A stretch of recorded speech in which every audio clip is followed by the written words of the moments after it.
Sir ఒక question, మీరు ఈ రీమేక్స్ మీకే ఈ రీమేక్స్ ఇప్పుడు ఆపేస్తారా, లేకపోతే ఇంకా కంటిన్యూ ఇలాగే రీమేక్స్ చేస్తుంటారా? సినిమాలన్నీ కూడా రీమేక్ చేస్తున్నారు కదా, మీకు రీమేక్ డైరెక్టర్ అనే పేరు సోషల్ మీడియాలో బాగా. Thank you for the complement. అన్ని బ్లాక్ బస్టర్ కొట్టారు మీరు. హిట్ సక్సెస్ గురించి కాదండి, హిట్ సక్సెస్ గురించి కాదు. Thank you for asking this. నేనే చెప్దాం అనుకున్నా, బట్ నాకు సరైన సందర్భం రాలేదు. ఒక సినిమా తీయడానికి ఒక నవల అవ్వచ్చు, ఒక కథ అవ్వచ్చు, ఒక పద్యం అవ్వచ్చు, ఎక్కడో వచ్చిన ఒక పేపర్లో ఒక న్యూస్ అవ్వచ్చు, ఏదో ఒకటి ఇన్స్పిరేషన్ ఉంటుంది. దీని నుంచి ఒక సినిమా ఫామ్ అవుతుంది. మీకు తెలిస్తే సీతారామయ్య గారు మనవరాలు చతురా విప్లవాలు ఆ రోజుల్లో వచ్చిన ఒక కథ, ఒక చిన్న కథ నుంచి 3 గంటల సినిమా చేశారు క్రాంతి కుమార్ గారు.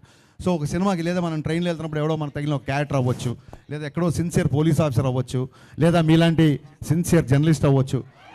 సో ఒక సినిమా తీయడానికి ఒక క్యారెక్టర్ కానీ ఒక వస్తువు ఏదో ఒకటి ఇన్స్పిరేషన్ ఉంటుంది.